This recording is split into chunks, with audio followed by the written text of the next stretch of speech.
De médico e de louco temos todos um pouco. Eu se calhar tenho um bocadinho mais dos dois e por isso é que entendo a loucura. Porque de facto não existe loucura. O que existe é sofrimento. Os lifestyles, as nossas crenças, as pessoas de quem nos rodeamos. Porque as pessoas adoecem-nos, não haja dúvida alguma. Como se ser normal é que é bom e ser mais fora da caixa é péssimo. A ansiedade é útil quando nos protege.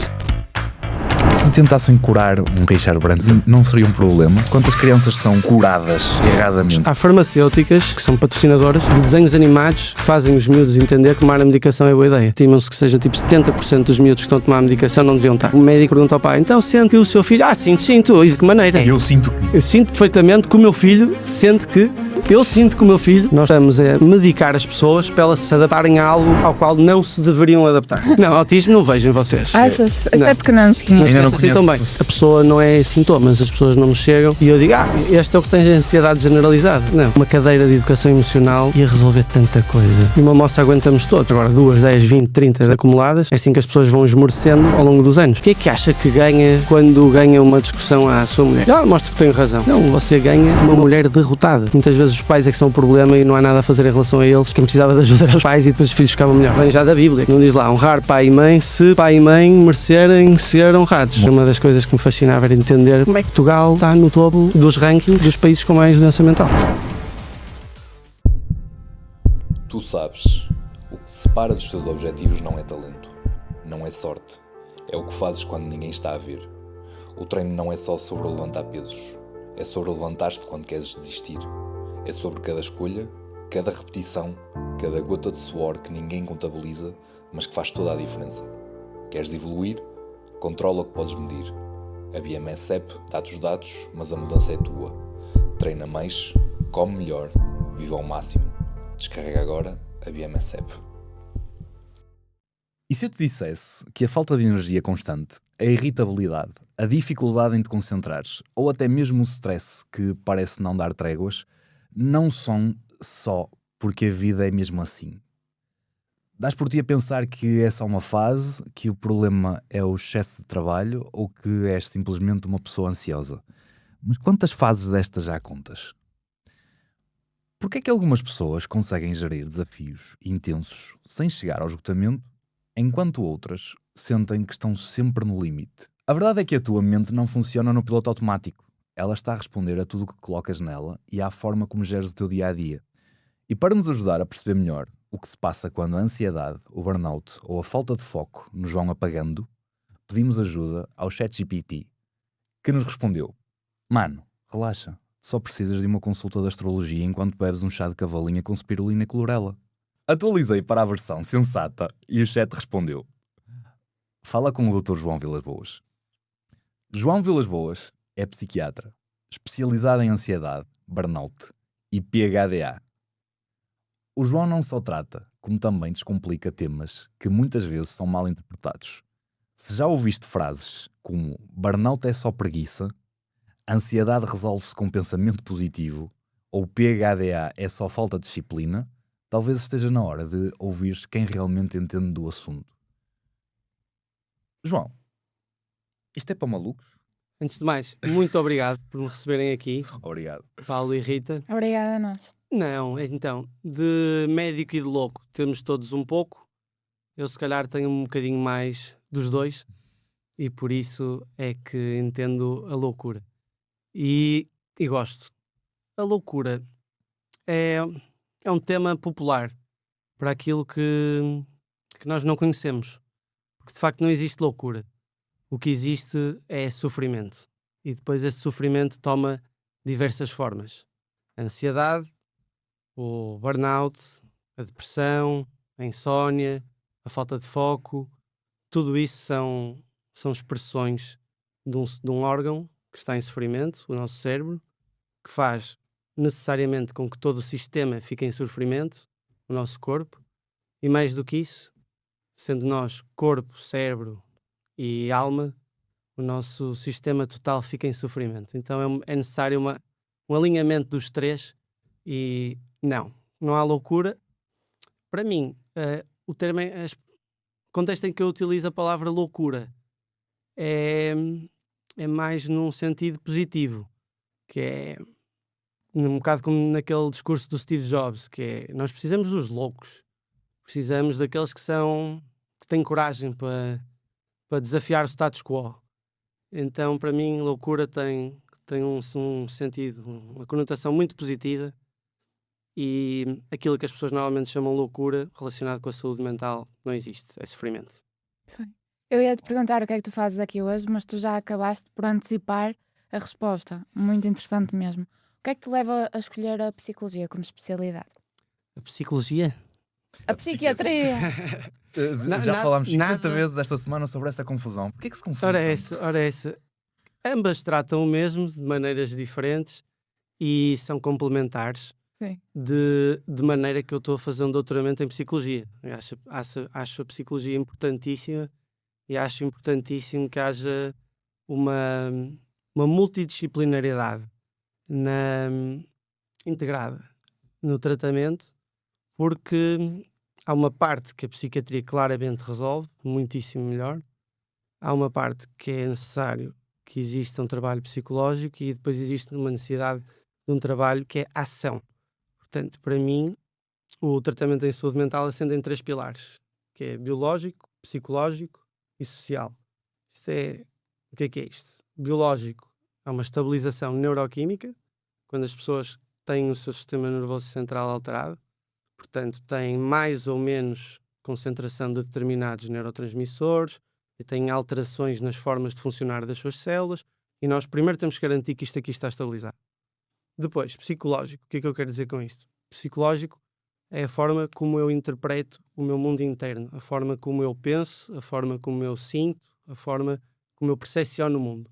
E muitas vezes, se nós temos uma percepção enviesada do mundo, o mundo está todo contra mim. Estamos tramados, estamos nesta perspectiva, não é? Portanto, mudar a perspectiva que temos do mundo pode ser muito mais um fator protetor de doença, ou também pode ser um fator que vai promover o desenvolvimento de doenças. Portanto, trabalhar estas vieses mentais, este mundo interno. E depois, last but not least, importantíssimo, ação. Não há cura total sem ação. As pessoas têm que mudar padrões de funcionamento. E aí é que entra o coaching, que eu nesse caso também sou coach de alta performance certificado, porque eu percebi que a mim não me bastava medicar as pessoas, tratamos sintomas, não me bastava ajudá-las a perceber porque é que o seu passado a trouxe ao seu presente, importantíssimo, mas não me bastava. Era importante desenhar um plano para o futuro. E aí é que entra muito o coaching. Desenhar um plano para o futuro, mas depois agir sobre ele, concretizá-lo. E é isso que falta a imensa gente. E muitas vezes nesse plano para o futuro eu integro exercício físico, sem dúvida. Peço às pessoas para me explicarem como é que são as suas rotinas, e existe uma enorme correlação que eu vejo na minha clínica. Não estou a citar estudos, mas já vi milhares de pessoas e é fácil ver que depois há o ovo e a galinha, não sabemos bem onde é que começa. Se as pessoas fazem pouco exercício e desenvolvem algumas doenças mentais, ou se desenvolvem algumas doenças mentais e depois ficam também mais paradas, mais sedentárias. Mas eu acho que é o ovo e a galinha, são ambas. Como eu sou muito digressivo, voltando ao início, sim, psicologia e psiquiatria são diferentes. Psicologia vai-se estudar diretamente psicologia, fazem-se 5 anos com mestrado e depois 1 ano, que é o ano de estágio, para poder entrar na ordem dos psicólogos, e começa-se a trabalhar. São 6 anos, que é bastante.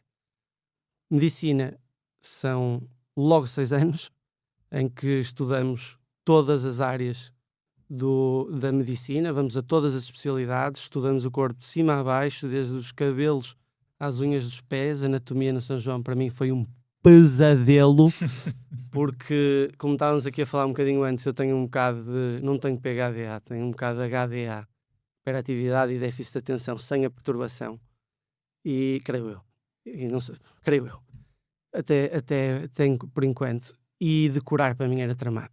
Decorar era um pesadelo, e prestar atenção ao pormenor, porque são as coisas, aquilo foi difícil, foi trauma. Mas não teremos todos. Como? Não teremos todos. Não há aí uma confusão entre um problema, uma doença e uma um traço de personalidade, uma diferença que todos temos, somos todos diferentes. Perfeito. E para juntar esta pergunta, falaste no fator biológico Sim. e que é possível mudá-lo. Eu depois também queria saber mais sobre isto e que vai de encontro a essa questão também. Então, acho que como a tua resposta é mais simples, comece por aí. Que é, há um fator biológico, nós temos genes, e portanto, se nós nascemos com olhos azuis, por muito esforço que façamos, não vamos ficar com olhos de outra cor. E se nós nascemos ectomorfos ou mesomorfos, também há coisas que podemos melhorar, mas há bases genéticas, não é? Se nascemos com 5 dedos, por muito esforço que façamos, não vamos ter 6. Portanto, existe uma parte que é geneticamente, ou se nascemos homens ou mulheres, por muito esforço que façamos, sem a ajuda dos outros, nos dias de hoje, também não vamos conseguir mudar. Portanto, existe uma parte que é geneticamente determinada, sem dúvida. Depois, existe uma parte que é epigenética, que é o meu estilo de vida, e no meu estilo de vida incluem-se também as minhas crenças, a maneira como eu penso no mundo, vão fazer com que certos genes sejam silenciados e outros genes sejam expressos. E isso surgiu numa altura em que havia uns estudos em que encontraram vários gêmeos homozigóticos, portanto que partilham totalmente o mesmo ADN, mas que eram adotados por diferentes famílias. E o estilo de vida de uma família era muito diferente do estilo de vida da outra, então um acabou por desenvolver certas doenças e o outro não. Portanto, os estilos de vida têm um impacto enorme nos genes que nós vamos transcrever e naqueles que vão ficar silenciados, isto a nível da saúde no geral. Pode ser para a probabilidade de desenvolver cancro do pulmão ou para a probabilidade de irmos a caminho de um burnout. Ou seja, a genética ou da PHDA. Não é assim tão Não é 100%, definitiva. não é definitiva. Importa muito mais o que fazes com ela. Não sei se muito mais, depende das doenças. Há doenças que têm um fator genético brutal e há outras que têm um fator genético que é mais parcial. Vá lá. Podemos dizer que há algumas que têm um fator genético, vamos agora, números só para nos entendermos, 30% e outras de 98%. Portanto, nas 30%, aquilo que nós fazemos vai fazer uma grande diferença e nas 98% muito menos, não é? Portanto, não, é o azar da lotaria genética de apanhar uma doença dessas tramadas e que não há muito que possamos fazer. Mas como a maioria não são essas, de facto, a maneira como nós decidimos viver, o nosso estilo de vida, o nosso lifestyle, as nossas crenças, as pessoas de quem nos rodeamos, porque as pessoas adoecem-nos, não haja dúvida alguma. Estarmos rodeados das pessoas, há certas pessoas que, há um conceito que eu gosto muito, não me estou a lembrar agora do nome do psicanalista, mas é de um psicanalista que falava do objeto enlouquecedor. E às vezes esse objeto enlouquecedor, objeto é um termo técnico para a pessoa, esse objeto enlouquecedor às vezes podia ser uma mãe, um irmão, um pai, uma namorada, um namorado, um professor. São pessoas que têm impacto, podem ter um grande impacto sobre nós. E afastando-nos dessas pessoas, também desenvolvemos menos doenças, sem dúvida alguma. Agora, respondendo à tua parte, nos dias de hoje pensa-se na PHDA como uma neuroatipia, que é um nome que me irrita imenso. Porquê que é atípico? Então, olha, tu tens background em economia, estás farto de saber o que é uma curva de Gauss. Sim. Pronto. Temos curva de Gauss, temos ali primeiro desvio padrão, segundo, para os dois lados, ali no máximo da curva é 90 e tal % da população, não é? Exatamente. 97, pai. 97%. É? Arredondado. Olha, 97 é excelente para o que eu quero dizer. Porque a PHDA estima-se que atinja 3% da população. Portanto, é exatamente fora desses dois desvios padrões. E o que é importante pensar nisto? Eu não gosto nada da ideia de neuroatipia, porque isso acaba por nos fazer pensar na normatividade e na normalidade, como se ser normal é que é bom e ser mais fora da caixa é péssimo, é terrível. O que é que acontece? Eu gosto de pensar, é uma neuroespecificidade. São pessoas, não é uma neuroatipia, parece que estamos aqui a dar uma conotação negativa. Isto no espectro da PHDA total. Depois, como tu disseste muito bem, e na medicina há sempre espectros. E existem PHDA zonas em que aquilo de facto é uma doença incapacitante, que os miúdos não se conseguem sentar, trepam paredes, destabilizam a sala toda, falam pelos cotovelos, têm dificuldades enormes a nível académico, não conseguem aprender a ler, a fazer cálculo, é mesmo terrível. Mas ainda assim tem superpoderes. Este é o caso do Richard Branson, por exemplo, que foi um bilionário, um serial entrepreneur bilionário em inglês, que fundou a Virgin Airlines, a Virgin Records. Queres-me ajudar com mais? Há muitas. Agora está no espaço também. De empresas que ele tem uma Virgin. Parte tudo dali. Porquê? Porque esta diferença neurológica, vá lá. Mas nós somos todos neurologicamente diferentes. Uns mais iguais que os outros, essa é que é a questão. Sim, o próprio Elon Musk supostamente fala-se. Mas a PHDA não tenho certeza. Ele tem ali um autismo exatamente. muito funcionante, que chamava-se antes, agora chama-se autismo muito funcionante ou algo assim do género, com o novo código, estão sempre a dar códigos às coisas. Antes chamava-se síndrome de Asperger, mas agora querem tirar os apónimos e dar nomes assim. Por grau de capacidade ou incapacidade. Portanto, tens o mais disfuncional e no caso dele é altamente funcionante. Mas pronto, isso é conversa para outra altura. Neste momento, relativamente à PHDA, ainda assim no Richard Branson nós conseguimos ver que esta diferença neurológica lhe dá grandes superpoderes, não é? Porque a distratibilidade que se encontra na PHDA permite-lhe, por exemplo, fazer multitasking, e ele tem uma série de negócios que está a gerir ao mesmo tempo. Fica entediado só com um. Isso é característico da PHDA, estar só a fazer uma coisa, mas chatice. Quem tem PHDA mais leve, ou a minha HDA, sem perturbação, se vocês virem o meu computador está cheio de separadores abertos. Cheio de separadores abertos. Que é uma metáfora também, que podemos utilizar.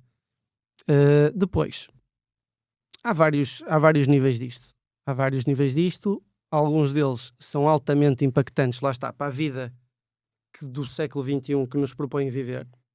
Propõe-nos viver num trabalho das 9 às 5, em que temos uma série de distrações, uma série de coisas que nos cansam, uma série de coisas que nos deixam ansiosos. E para alguém com PHDA, ser, por exemplo, funcionário administrativo, contabilista, ou neste espectro da PHDA, não como aos miúdos que não se sentam, mas mais um bocado como eu sei bem o que me custa fazer um Canva. Eu não consigo estruturar um post num Canva, eu tenho alergia, não me interessa, sinto-me desmotivado, não gosto daquilo, sinto que as minhas competências podem ser usadas noutro lugar. Então, as pessoas com PHDA têm uma necessidade, têm um threshold mais elevado para recompensa dopaminérgica, porque a PHDA vem de um déficit de regulação de dopamina. Se tiveres um grande déficit, tens estes miúdos assim. Se tiveres um déficit mais pequeno, um bocado como eu sou, que precisas de uma coisa que liberte mais dopamina para tu te sentires motivado. Coisas mais pequenas, como fazer um Canva, não me dão um estímulo suficiente para eu querer ir a jogo. Mas estar aqui, dá. Mas o problema não começa só quando tu tentas encaixar? Porquê? Se tentassem curar um Richard Branson, não seria um problema? E quantas crianças são curadas erradamente, entre aspas? Não é essa caixinha 100%, que está errada? 100% o que estás a dizer é 100% verdade. É uma área em que eu me especializei. Eu especializei-me em ansiedade. Fui-me especializando. Em certos momentos tive interesses diferentes. Neste momento as minhas 3 áreas de interesse é ansiedade, burnout e PHDA. Dentro da psiquiatria, depois claramente o coaching de alta performance. E li um livro recentemente sobre a PHDA, porque isto começa tudo sempre nos Estados Unidos, que é onde nós temos as maiores indústrias farmacêuticas. E depois vem para o Brasil e depois vem para cá.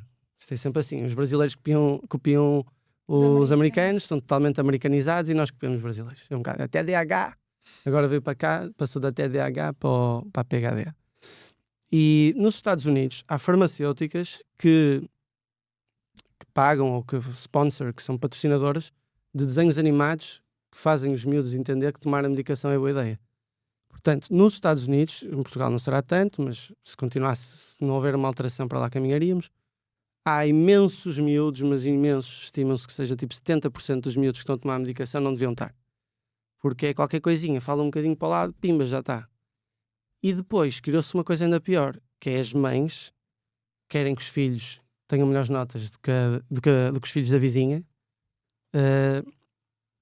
Já quando vão ao médico, porque estes miúdos são receitados em miúdos, então as perguntas são muito respondidas pelos pais. E então o médico pergunta ao pai, então sente que o seu filho, sinto, e de que maneira? Pois, sim, este menino, cuidado com ele. Dá um jeito enorme o diagnóstico ser sintomático, não é? Eu sinto que... eu sinto perfeitamente que o meu filho, sente que... E o miúdo acaba com aquele estimulante, vai ter melhor performance, e por isso é que isto também é o doping das entradas para a faculdade. E depois mesmo da faculdade, eu só anos depois de sair da faculdade de medicina é que soube que tinha colegas meus a tomarem medicação, que é dita para PHDA, nas épocas de estudo, pelo menos, para terem melhores notas.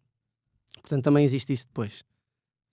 Agora, tu dizias muito bem, nós estamos como em tantas outras patologias, nós estamos a medicar as pessoas para elas se adaptarem a algo ao qual não se deveriam adaptar. Agora, existe uma força, uma necessidade muito grande de as meter nesses buracos. Isto é o meu inconsciente a falar, nessas caixas, nesses lugares, nesses empregos, às vezes, em vez de nos fazermos um esforço por fazer algo muito mais significativo, que seria ajudar essas pessoas a encontrarem o seu propósito de vida e conseguirem canalizar os superpoderes que a PHDA te dá. E aí teremos o P, porque não há perturbação aqui, é uma neuroespecificidade e não uma neurotipia, e pessoas com esses traços são muito mais criativas, podem ter um podcast, são pessoas que são muito mais resilientes e muito mais risk-taking, portanto podem ser empreendedores, como vocês. Portanto, de vocês estão a meter aí qualquer coisinha também. Sim, autismo. Não, autismo não vejo em vocês. Isso é porque não nos conheço. Ainda não assim tão bem. Mas a parte do HDA, pois, não sei. Eu prestei mais atenção ao Paulo. Eu mais para a HDA, sim, também. Sim, Paulo mais para a HDA. Eu também, autismo também podia ser ali qualquer coisa. A criatividade, o pensamento paralelo, que é, imagina, tu na PHDA tens as pessoas tipo, quando não lhes interessa aquilo que está a ser falado, elas vão para o outro lado. E enquanto estão nesse outro lado, não estão na MEC. Estão a juntar uma série de ideias que têm lá dentro. E essas ideias estão todas a mexer-se umas com as outras e daí sai criatividade.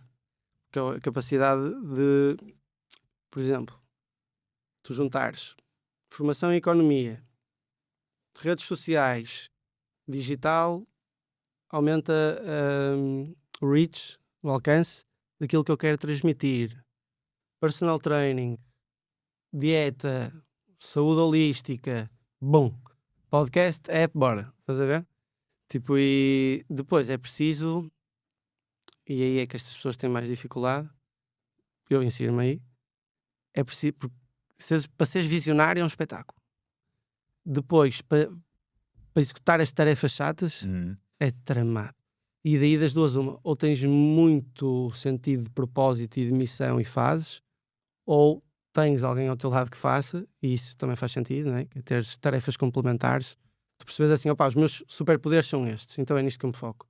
E nisto eu sou péssimo, não interessa, o meu tempo na vida, no mundo é finito. Mais vale eu apostar em desenvolver estes meus superpoderes do que estar a tentar ficar melhor naquilo que eu sei que não tenho vantagem competitiva. Não é?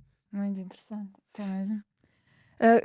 E bem daí a importância, tu falaste que especializaste em psiquiatria e agora em psicologia.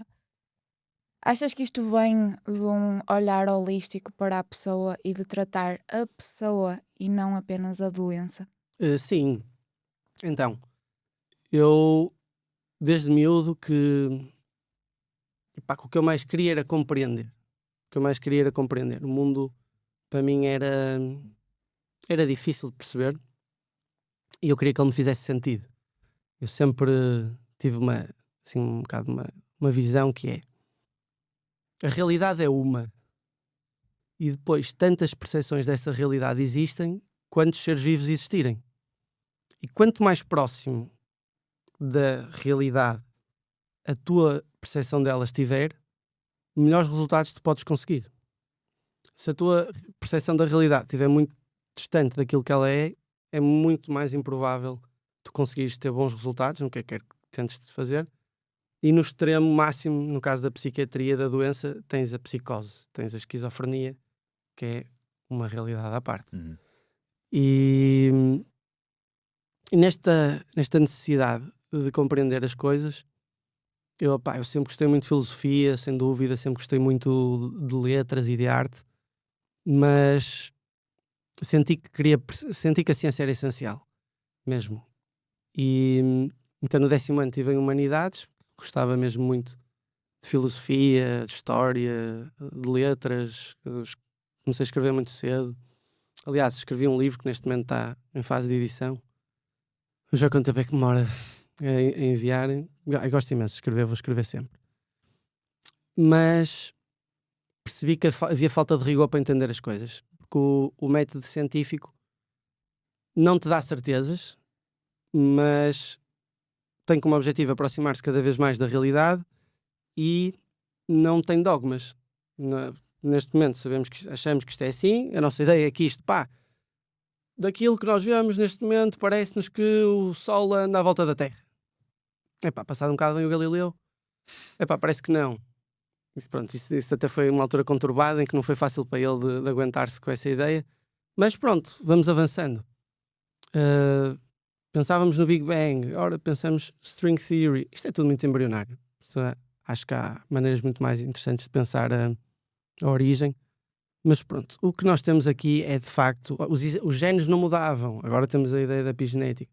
Portanto, o facto da ciência estar disposta a ser substituída quando aparece um modelo que a torna obsoleta, para mim é interessantíssimo. É tu conseguires cada vez mais aproximar-te daquilo que é realidade. Então, bora para ciências. De Humanidades para ciências, no 10º ano.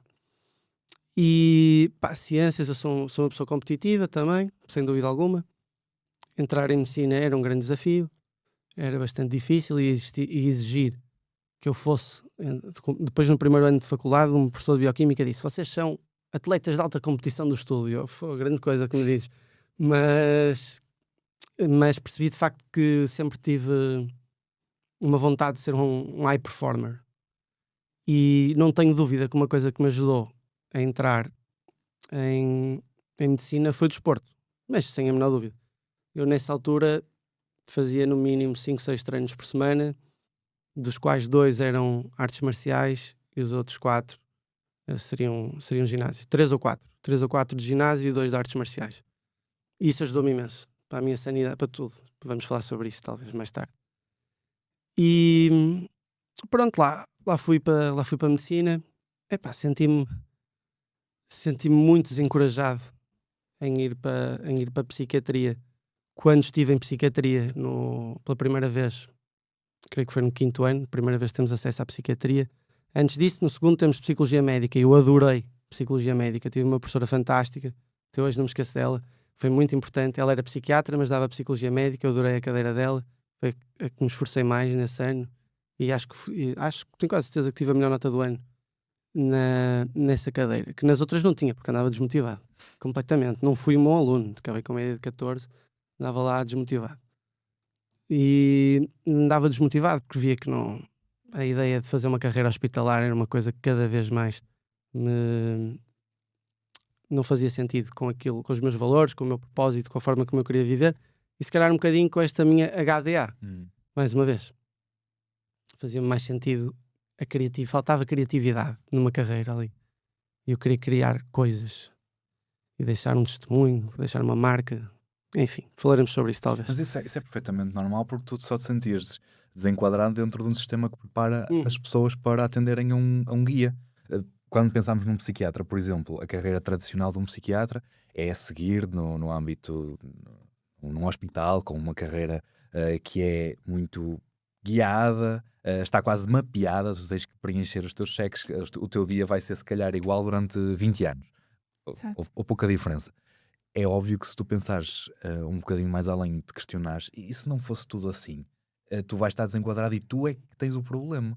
Perfeito, meu. O que tu disseste é mesmo perfeito, porque eu lembro-me de me queixar Eu sou o gajo de me queixar pouco, mas pá, naquelas almoçaradas e intervalos de estudo, tipo com os meus bros da faculdade, eu lembro de dizer: opá, eu não estou, mas mesmo a dar o tilt, eu não estou para isto.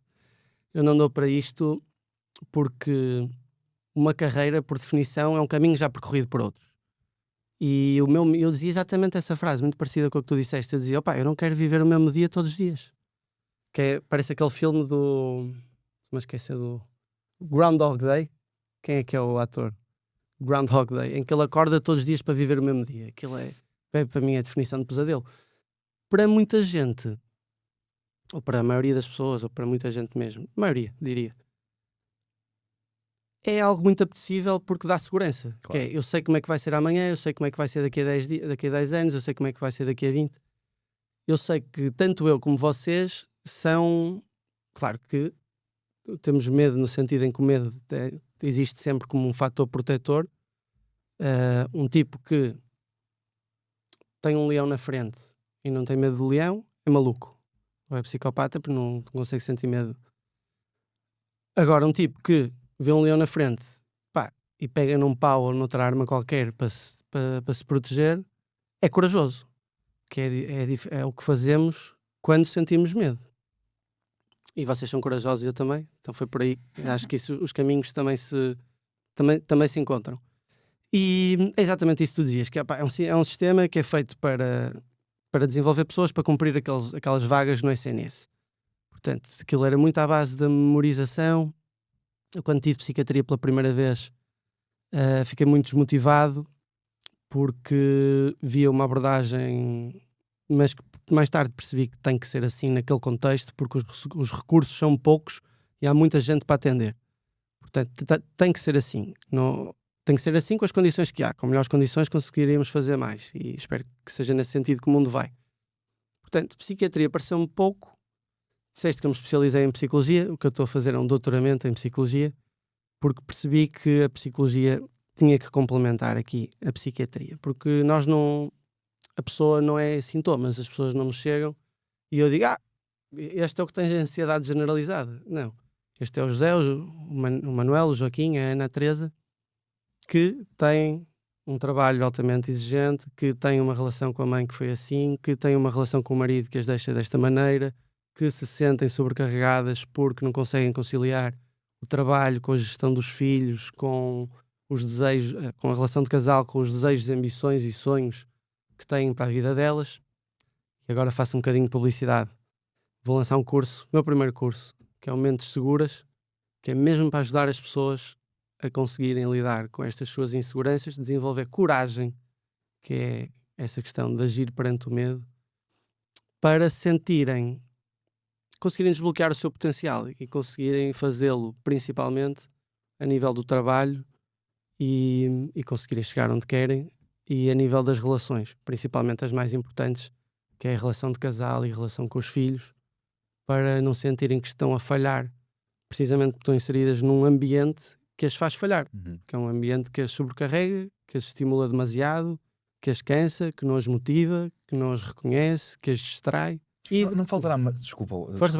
mas eu estava a Interrompe que eu não me calo. Eu estava a lembrar desse problema. Eu bato muito no problema da educação, porque o problema é muito sistemático. Se tu és formatado desde pequeno, de uma certa forma, essa formação que tu estás a preparar não podia ser algo enquadrado nos primeiros 12 anos de escola que nós passámos a estudar, porque o teorema de Pitágoras, que provavelmente a um poeta não vai servir de nada, e uma formação dessas durante a escola teria desenvolvido um sentido crítico completamente diferente. Eu já digo isto. Vínhamos a falar sobre isso, que somos todos diferentes e o sistema de educação é um só.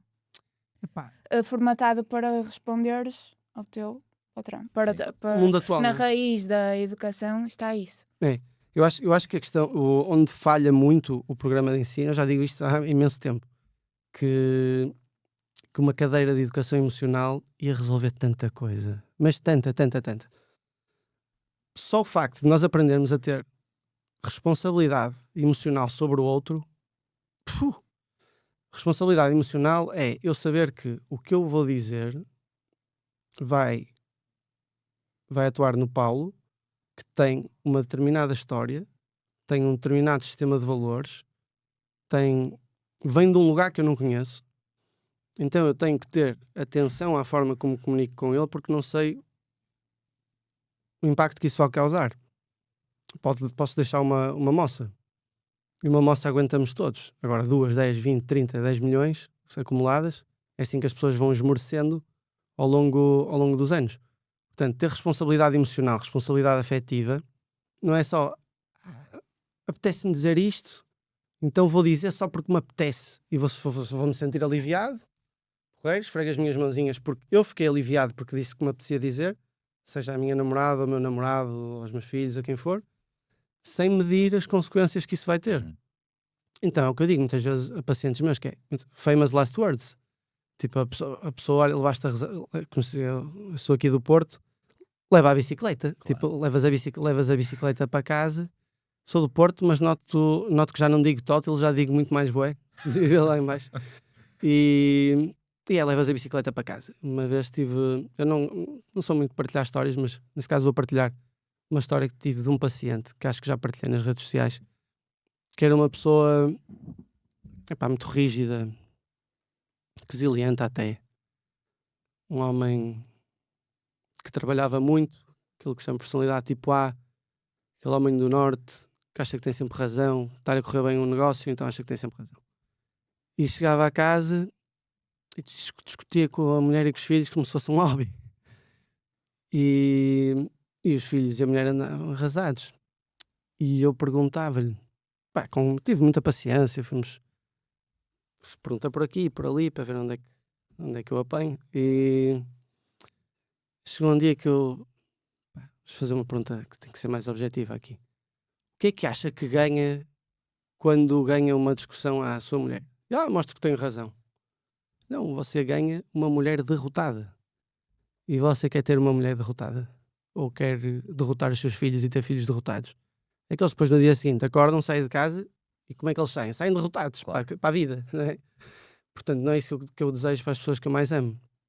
Então, essa cadeira só bastava ensinar-nos responsabilidade emocional, que já ia diminuir os fenómenos de bullying que eu também atendo, já atendi mais, agora menos. Mas a partir do 10º ano aceito pacientes a partir do 10º.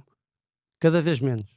Mas já houve uma altura em que me interessou muito trabalhar com a adolescência, porque é uma altura em que ainda há muito para moldar. Contudo, porque é que trabalho menos? Porque, como ainda são dependentes dos pais, muitas vezes os pais é que são o problema e não há nada a fazer em relação a eles, então causam uma grande frustração. Porque quem precisava de ajuda eram os pais e depois os filhos ficavam melhor. Então cada vez mais gosto de trabalhar com uma população que já não depende dos pais. Normalmente é a partir dos 25, que já têm os seus trabalhos e tal, então que já podem dizer mal dos pais à vontade, que às vezes é importante, numa fase para depois voltarem a fazer as pazes com os pais, mas há ali muito amor e ódio que tem que sair primeiro, para depois, olha, os meus que vem já da Bíblia, que era um dos 10 mandamentos, honrar pai e mãe. Não diz lá, honrar pai e mãe se pai e mãe merecerem ser honrados. Respeito mútuo. É só porque sim. Não pode ser. A vida, não há este amor incondicional, é uma brutalidade. Então as pessoas vêm, meu santíssimo pai, minha santíssima mãe, quando não são. E são pessoas que lhes lixam a cabeça, não é? E então há uma coisa de amor-ódio durante muito tempo. E é muito difícil para o ser humano viver com uma... Meu pai por um lado é fantástico, a minha mãe por um lado é fantástica, por outro amo e eu odeio. Isto é mesmo muito difícil. Essa ligação do ambiente familiar lembra-me uma questão que eu li sobre. Primeiro a PHDA, e também serve para te colocar a questão, que é as pessoas supostamente que estão diagnosticadas com PHDA têm uma probabilidade de 50% ou 60% acima das outras pessoas de entrarem em depressão. O que para mim faz sentido, porque obviamente se tu levas com um carimbo todos os dias que és diferente, tu vais te sentir triste, deprimido automaticamente por causa disso. E depois, quando entras em depressão, que a medicação é logo vista como a solução, mas que raramente é a solução permanente, ou te faz o overcome do problema, te faz sair do problema, E que é engraçado, porque normalmente o problema para sair a solução para sair da depressão está mais ligada ao ambiente social, às tuas ligações familiares, às tuas ligações de Sim. afeto, ao sentir que as pessoas te compreendem. E isso explica porque é que, por exemplo, um círculo de alcoólicos anónimos pode funcionar, porque tu PHDAs anónimos. Então, sentes que as pessoas estão a compreender-te, e provavelmente nessas famílias que tu acompanhas, o problema é esse. Eles não fazem um mínimo esforço para se entenderem. eu acho que tu disseste muitas coisas e muitas delas são muito válidas. Deixa-me tentar pegar nisto. Deixa-me tentar dissecar. Então, primeiro vamos tentar pensar na PHDA não como um problema, a menos que seja a tal PHDA zona que de facto é incompatível com as pessoas aprenderem a ler e a escrever e a sentarem-se numa sala de aula, e isso é terrível mesmo. Agora, não esta glamorização da PHDA, que se eu esqueci, tenho PHDA. Calma, meu filho, porque, como eu costumo dizer aos meus pacientes, que vêm, eu esqueço-me tanta coisa, então você está extremamente ansioso. A maior causa de desatenção é a ansiedade. Um tipo que está ansioso não se lembra de nada, não consegue focar-se, portanto resolve-se isso e depois é que se avalia. Depois, a pessoa tem uma... não sei se a percentagem é essa, mas sim, as pessoas com esse diagnóstico têm uma maior probabilidade de deprimir do que as pessoas que não têm esse diagnóstico, mas isso não é só por aqui, é porque tu disseste, sem dúvida, que o rótulo não ajuda a nada, a pessoa sente-se diferente, só mais... Então tenho um problema, tenho uma perturbação perturbado, e aí entra também o impacto, a força que as palavras têm em nós, que é eu dizer, eu tenho uma perturbação. Por amor de Deus. E é muito importante mudarmos as palavras que utilizamos para nos referirmos a nós e para pensarmos no mundo, porque elas de facto vão moldar a forma como vemos o mundo e como nos vemos a nós e aos outros. Então, aí o que acontece mais do que isso é até mesmo um trecho do meu livro que se chama A Depressão pela Culpa, que é um dos grandes problemas da PHDA, é a enorme culpa que isso acarreta, porque as pessoas sentem-se muito culpadas por não conseguirem adaptar-se a um mundo que não era suposto conseguirem. Idealmente seria ideal nós conseguirmos canalizar as pessoas para aquilo em que elas podem fazer uma diferença.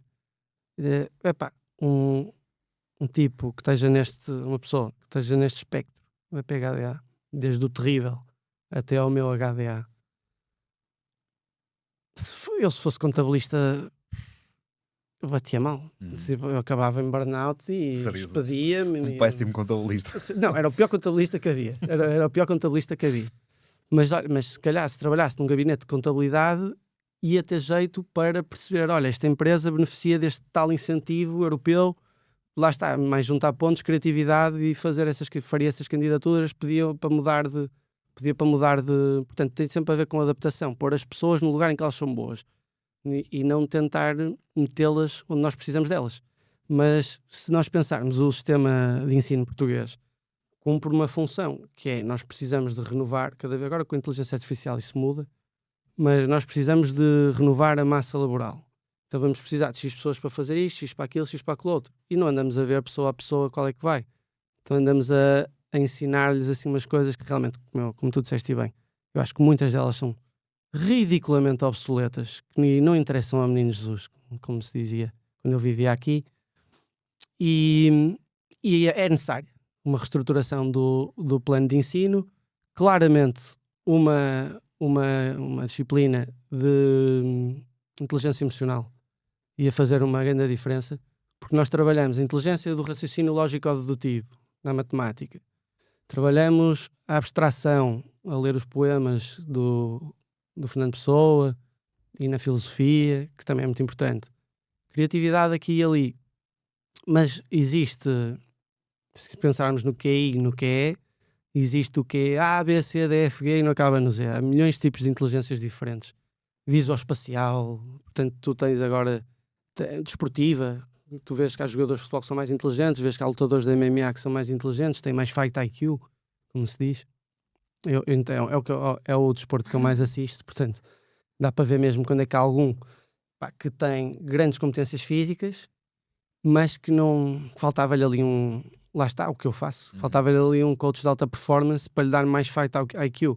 Porque, exemplos práticos, eu que sou agressivo de facto, lutadores que tinham tudo para ganhar, mas a meio de uma luta perdem a compostura. Tipo, havia um game plan e eles depois começam a lutar instintivamente, impulsivamente, como lhes apetece naquele momento, e não têm a capacidade de controle emocional e stick to the plan. E se bastava terem feito isso, tinham ganho. Quiseram fazer aquilo à maneira que na altura lhes fez mais sentido. Mais uma vez, famous last words. E a PHDA também tem a ver muito com isso, com a impulsividade. Agora, a impulsividade, isto aqui muitas vezes é diminuir o volume. A impulsividade, se tu diminuires o volume, vira criatividade. Como falamos há pouco, o déficit de atenção tem uma utilidade muito grande para a resiliência. A resiliência, eu gosto muito de estabelecer o que é resiliência. Porque a resiliência é um termo, que agora eu sendo geek, um termo que vem da física, que é a capacidade de um determinado material ser deformado e voltar ao seu estado inicial.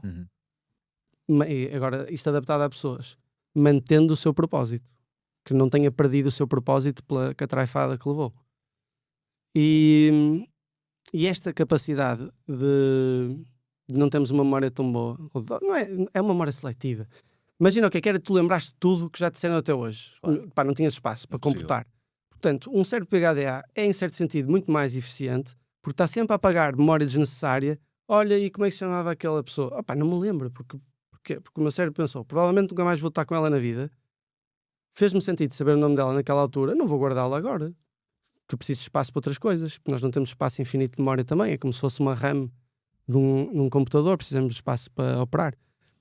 E essa capacidade de esqueceres permite assimilar novas coisas, que guardas as que queres, assimilas novas, esqueces de outras, e com isto tornas-te também mais resiliente, porque em vez de ficares como uma pessoa que seja mais neurótica, uma pessoa...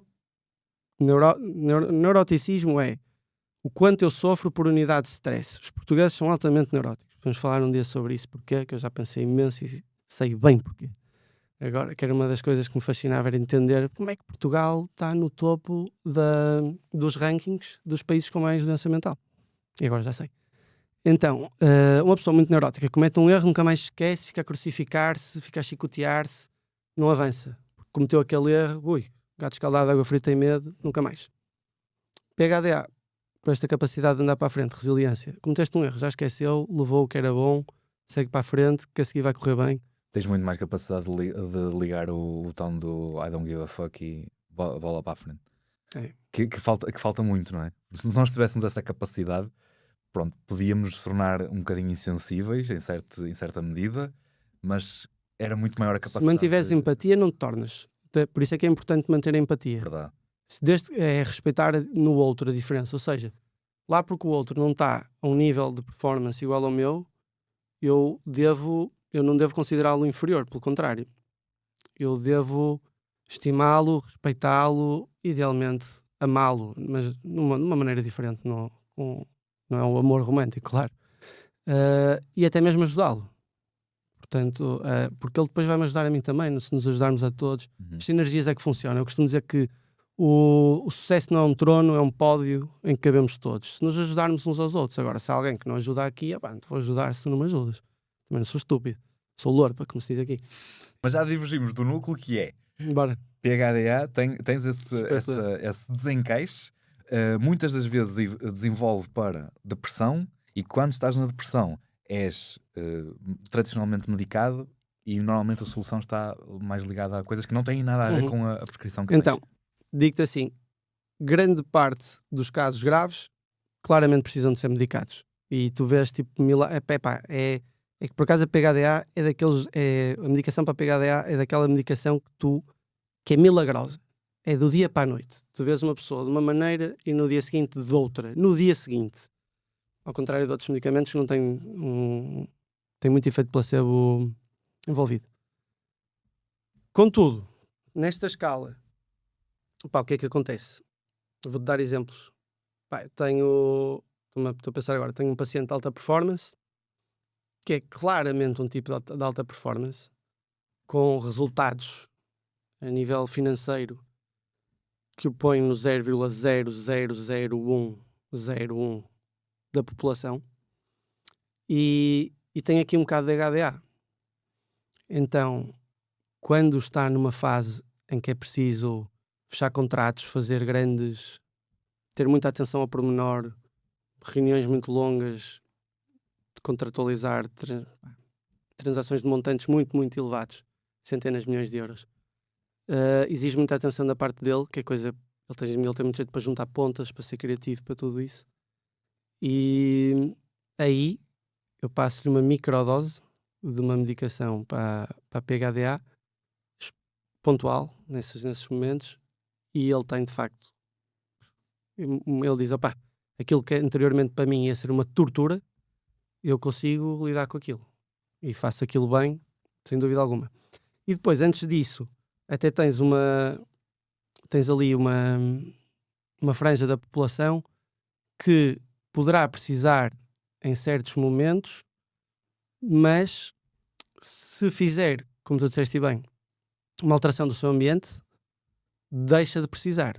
De que é esta alteração deste ambiente? Eu vou para um emprego em que estas minhas competências que me fazem, entre aspas, diferente, de acordo com o desvio padrão de que falamos, são valorizadas, show. Ou então eu vou para enquanto estou a tomar a medicação, estou a fazer acompanhamento com uma psicóloga que me ensina uma série de estratégias, como ter timers no Google Calendar, ter os dias todos planeados, rotinas dão imensa segurança na PHDA. Exercício físico logo de manhã faz uma diferença enorme, mesmo muito, muito grande. Porque é logo de manhã? É? Porque é logo Que de manhã. é para poderes utilizar o efeito do exercício físico já durante o dia todo, para já ficares, porque são pessoas com muita energia, não é? Eu costumo dizer até a brincar que, olha, que isto, quando você tiver 60 anos, vai ter energia de quem tem 45, portanto, aí já não vai ser um problema. O problema é quando estás numa sala de aulas com 10 anos e falas para lá imenso. Eu nem devia dizer isto, mas eu no 10º ano, no Liceu Garcia da Horta, no Porto, cheguei a sair por uma janela, a meio de uma aula, fui fazer não sei o quê, e voltei, e a professora não reparou. Isto também fala muito sobre o sistema de ensino. Temos muitos casos desses. Mas esta questão, agora que estávamos a falar do exercício físico, lembrou-me que é aí que eu também penso que tenho aqui qualquer desordem, que eu também estou aqui com 1 milhão de pensamentos ao mesmo tempo que falámos. E eu lembrei-me de uma conversa que eu um dia ouvi no podcast do Chris Williamson, que também fala muito sobre o neurodesenvolvimento e a desenvolvimento pessoal, e ele abordava a questão da solução da depressão, foi questionado se preferia resolver um problema de uma depressão profunda com tratamento psicológico ou com exercício físico. E ele preferiu o exercício físico, porque o exercício, o tratamento psicológico tem o problema de te colocar a pensar sobre o problema, mas tu vais ficar a pensar sobre o problema. Eu tenho um problema, como é que eu resolvo o problema? E estás ali a pensar. E o exercício físico, tens ação. Tu provaste a ti mesmo, e eu liguei isso quando tu falaste que o exercício físico feito de manhã te coloca logo num estado de eficácia, porque tu começaste o dia a provar que tu consegues fazer alguma coisa, provavelmente a partir dali, mesmo que sejas diferente, já tens a prova de que eu posso ser diferente, mas não tem que ser pior, porque eu já comecei o meu dia a fazer algo de válido. Qual é a tua visão sobre esta questão da... Eu acho que é complementar. Eu acho que é complementar, mas também acho que se adapta a cada pessoa. A cada pessoa em vários sentidos. Ponto número 1.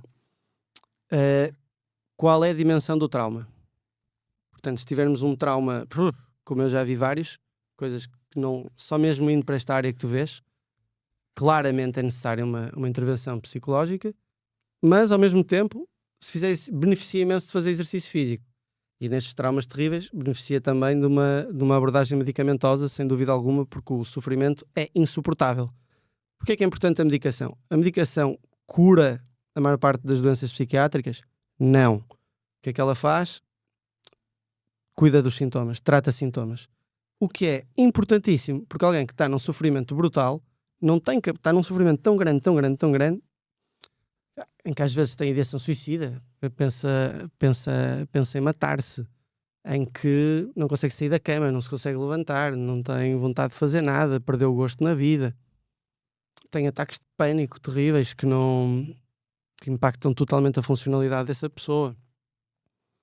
Não, desse estado é impossível ela pensar sobre o que é que ele levou aí. Completamente. Então primeiro temos de lhe dar medicação, que foi o que eu falei, estabilização neuroquímica, ponto número 1. Depois, não queremos anestesiá-la, porque se ela ficar anestesiada fica sem dor. E a dor é promotora do pensamento. É como como as luzidas, que é preciso passar o bujador, é preciso passar o bujador para ir além da dor, ou ao contrário. Mas é isso, é preciso ir para o desconhecido e ir a lugares que assustam, onde podem haver adamastores, cabos das tormentas que viram cabos da boa esperança, e pensar nessas coisas. Mas para isso é preciso alguma dor, só que uma dor suportável para pensar sobre essas coisas. Tudo isto acompanhado por exercício físico, muito mais rápida a evolução, sem a menor dúvida. E eu trabalho muito nas rotinas com os meus pacientes. E se quisermos juntar a isso, a nutrição ajuda imenso, mas nestes pacientes é muito difícil de implementar, muito. Porque uma coisa é dar um plano nutricional, outra é ir à casa da pessoa cozinhar-lhe aquilo todos os dias, depois implementar é muito difícil. Portanto, aquilo que eu faço muito e que tem muito sucesso, e nesse caso sou um pioneiro em Portugal, é, a nível das consultas de psiquiatria, uso muita suplementação e não tenho nenhum acordo com a Prozis, mas também creio que não posso ter, porque acho que os médicos não podem ter... Não podem. Não. Os médicos não podem ter... Como é que se diz? Como é que se diz essas coisas? Parcerias.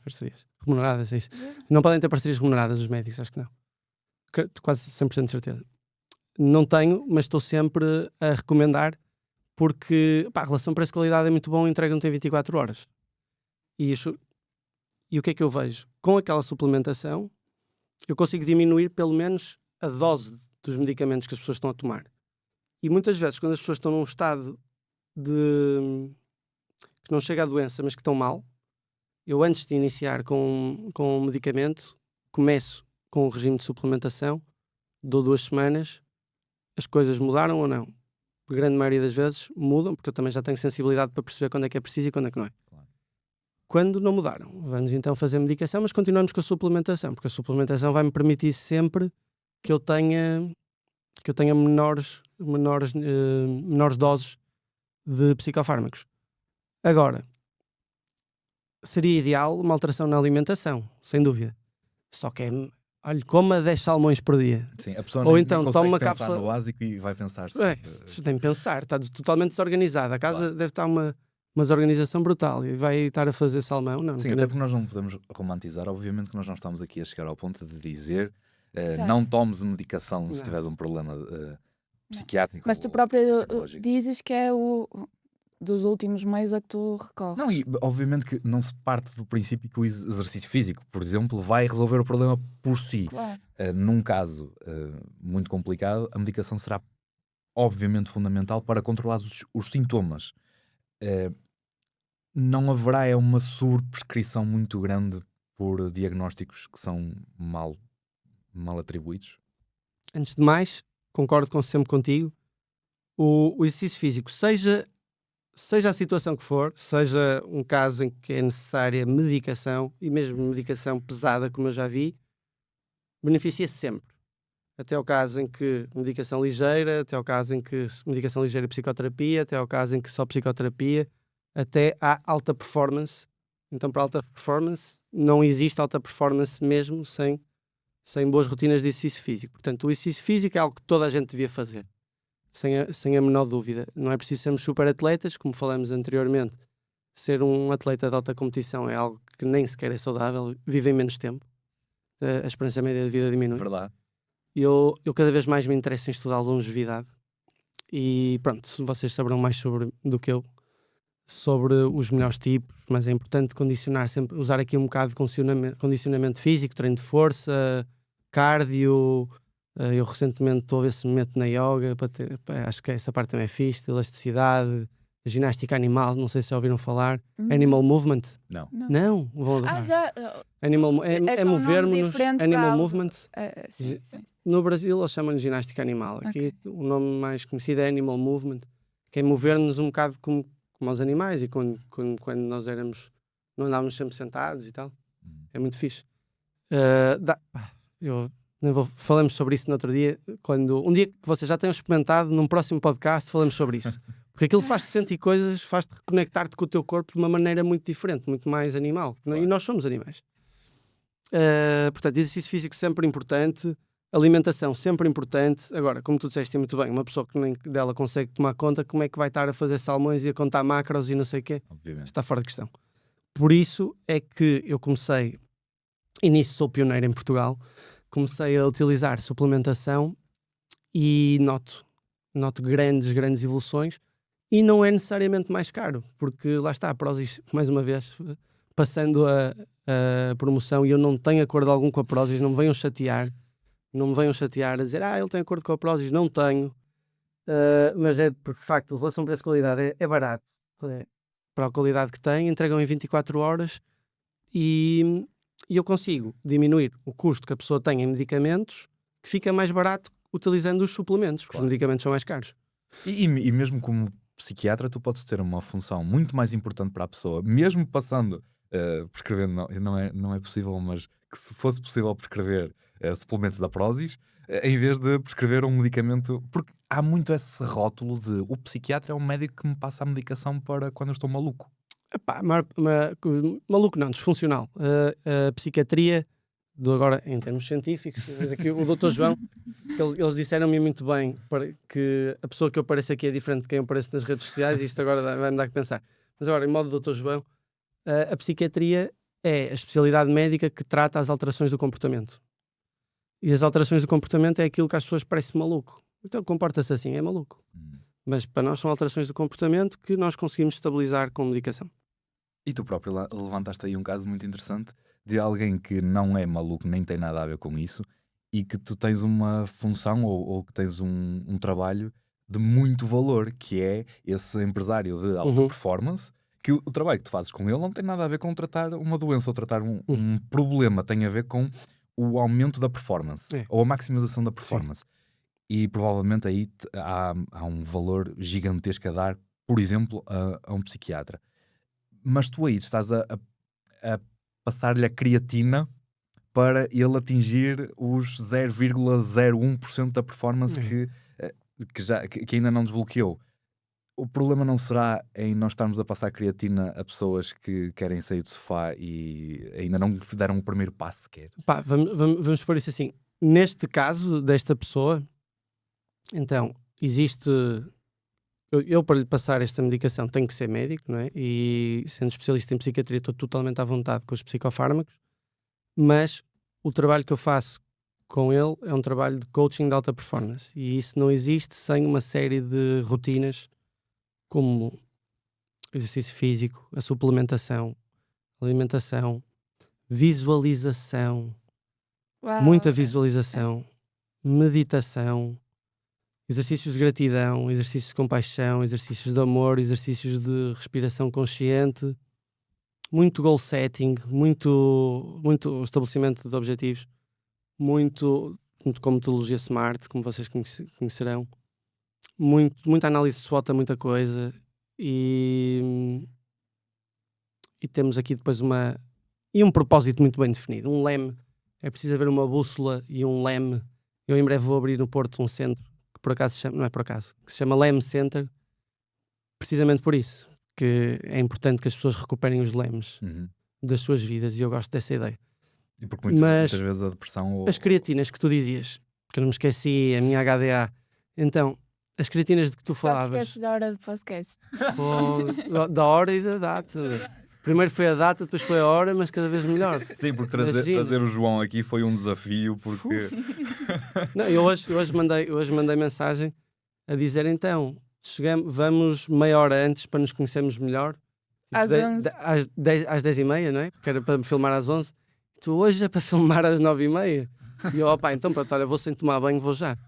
Direto, vamos embora. E não é por isso que tens um problema. Tens uma excesso condição. de estímulos também, não é? Excesso de estímulos. É o excesso de estímulos. Isso ouvi mais nos miúdos, não tanto aqui. Que é, os miúdos têm tantos estímulos que nós não tínhamos. Vocês não nasceram com um smartphone. Não, vocês já devem ter mais novos que eu, mas não tiveram smartphones. Os miúdos no TikTok, o attention spam deles torna-se muito mais baixo, e para além disso são tão bombardeados que como é que eles depois conseguem prestar atenção? Ou seja, é o excesso de estímulos também, não... Já entramos e também tem a ver exatamente com a realidade que tu tens hoje, porque fala-se que os problemas da PHDA, do stress crónico, da depressão, estão a aumentar. Mas como é óbvio, tu tens muito mais... não só os gadgets tecnológicos te dão acesso a muito mais formas de comparação com a realidade que há lá fora, como te torna muito mais difícil a vida toda nessa parte, obviamente, que é de conseguires lidar com a pressão de ter acesso a tanta coisa e teres a noção de mas eu consigo tão pouco. É verdade. A recompensa rápida. Sim. Antes de mais, deixa-me acabar de responder à tua pergunta que eu me esqueci. Então, dar as creatinas a quem não precisa delas. É assim, vamos pensar que existe uma grande franja da população portuguesa que só tem acesso ao SNS. Eu trabalhei no SNS durante 6 anos. O SNS faz um excelente trabalho com as condições que tem. Eu sei bem o que é que nós fazíamos, e tínhamos um hospital que nos dava péssimas condições, sejamos objetivos, e nós fazíamos um trabalho heroico. Com as condições que tínhamos, fazíamos um trabalho incrível. Agora, são as condições ideais? Não, longe disso. E chega-te uma pessoa, uma consulta, que está completamente desesperada e prestes e com ideias terríveis de ideação suicida. Essa pessoa precisava da tal creatina, como tu lhe disse, precisava da medicação. Até porque muitas vezes não tem dinheiro para pagar um psicólogo por muito tempo. Perfeito. Exato. E agora ia-te dar o seguinte, que é, chega lá uma pessoa que está muito, muito em baixo e beneficiaria mais de uma psicoterapia a acompanhar. Só que tu só consegues, ela só vai ter consulta de psicoterapia daí a 2 meses. E depois vai ter psicoterapia de mês em mês, que isso nem pode ser considerado psicoterapia, é intervenção psicológica. Portanto, a medicação torna-se mesmo muito necessária, e por isso é que as pessoas acabam por ter que tomar medicação durante períodos muito mais longos do que se de facto tivessem um acompanhamento como deve ser. Daí eu estar em breve a criar o LEM Center no Porto, que vai ter como objetivo responder a isto de 2 maneiras. Desenvolvendo estes cursos, vamos conseguir capacitar pessoas que o SNS não consegue, às quais o SNS não consegue dar resposta, e que não chegam a ter, por exemplo, meios para poderem fazer, imaginemos, uma consulta de psiquiatria mensal mais 4 de psicologia. E, para além disso, muita gente que ainda não está num estado de doença, mas que está muito lá perto, através de psicoeducação. Por isso tu falaste de que de facto seria importantíssimo nas escolas, e é sem dúvida, para se saberem defender, e outras coisas, como vocês sabem, como aprender sobre impostos, pelo mínimo, não é? E com este primeiro curso, Mentes Seguras, o objetivo é mesmo esse, é apanhar pessoas que dizem, eu não preciso ir a um psicólogo, eu não preciso ir a um psiquiatra, mas já sinto aqui, estou numa linha ténue de gerir a minha vida profissional e pessoal, então vamos aqui dar-lhes mais segurança, torná-las mais corajosas, viver uma vida com mais propósito, assumirem as rédeas da sua vida e viverem com intenção. E vai haver muito disto, vai haver muito de rotinas, exercício, muita parte de mudança de lifestyle é um dos módulos. E só para te contar um episódio que eu gosto muito de lembrar, de uma aula minha no 10º ano, com o meu diretor de curso na altura, que nos dava uma... não faço ideia se era qualquer coisa tipo formação cívica ou desenvolvimento cívico, que ainda existia, não sei se existe agora. Mas que aconteceu um episódio qualquer, a meio da aula, em que eu levantei assim um pensamento filosófico maluco, não é? E ele me disse, tu fazes isso quase aula sim, aula não. Tu já pensaste que és um anormal? Na brincadeira, e atenção, ele tinha uma linha, nós percebíamos, tínhamos essa, entre todos, sabíamos que ele não estava propriamente a ser mau, havia essa abertura. Tu já pensaste que és um anormal? E a minha resposta imediata foi: felizmente.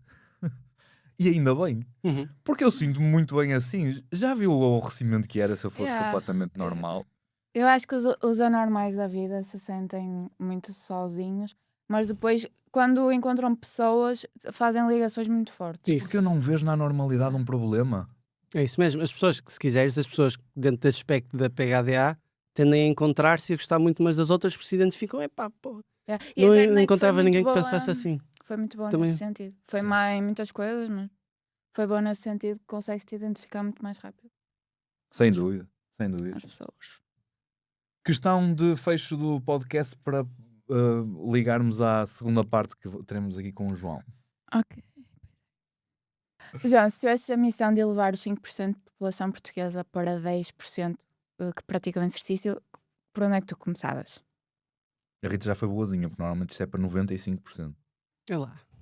Mas para 95% também funciona. Pá, começava pela mentalidade, sem dúvida alguma. De um ponto de vista mais básico, as pessoas perceberem o benefício do exercício físico. Depois, no fundo, treinar, tal como treinas o físico, treinares atletas da mente. E tu perceberes que se tu queres ter a melhor versão de ti mesma, ou mesmo, tu tens que conseguir ter alinhados corpo, mente e a tua alma. Portanto, se tu constróis um corpo fantástico, mas sem uma mente que acompanhe, tens um castelo na areia, vai desmoronar. Se tu constróis uma capacidade cognitiva muito grande, mas sem um corpo que acompanhe, tu vais acabar por adoecer.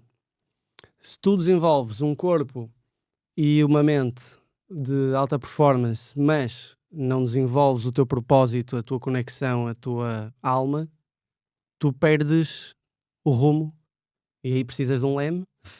Portanto, eu diria que, sem dúvida alguma, entender que mente, corpo e alma não são três coisas separadas. São o sistema que nós somos. E se há uma que está desregulada, vai impactar todo o sistema. Então, temos que pensar que para nós conseguirmos performar ao nosso mais alto nível, para que cada um consiga ser a melhor versão de si mesmo, é preciso desenvolver estes três. Então eu diria, a esses 5%, foquem-se no corpo, porque sem um desses três pilares, o resto não vai funcionar. Se queremos alta performance, são necessários os três. E isto pode ser um pontapé de saída para a segunda parte do podcast. Sem É dúvida. isso mesmo. Sem dúvida, e vamos perceber na parte 2 deste episódio, porque nós vamos ter uma segunda parte e provavelmente uma terceira e quarta e por aí fora, dado o interesse elevado desta conversa. Porque é que é tão importante nós unirmos isto tudo e o propósito faz tanta diferença para nos sentirmos felizes? Eu continuo a bater na cena da depressão que se resolve com um propósito e que o burnout não tem nada a ver com cansaço, mas com falta de propósito quando trabalhas. Vamos bater sobre esse assunto numa segunda parte. Até lá, voltamos não no próximo episódio, porque ainda teremos aqui um interregno. Vamos deixar o João recuperar do trauma que foi esta experiência, mas teremos cá o João de volta em breve. João, Muito obrigada. Acho que foi o primeiro episódio que eu não estava sequer preocupada com responder ou perguntar, porque estava verdadeiramente a interiorizar só a pensar no que estavas a dizer. Gostei mesmo. pedindo desculpa a todos os convidados Não anteriores. falei, desculpem, não falei. Fico muito feliz por isso. Eu Obrigada. adorei estar aqui convosco. Estamos muito em comum. Obrigada. Muito obrigado, João.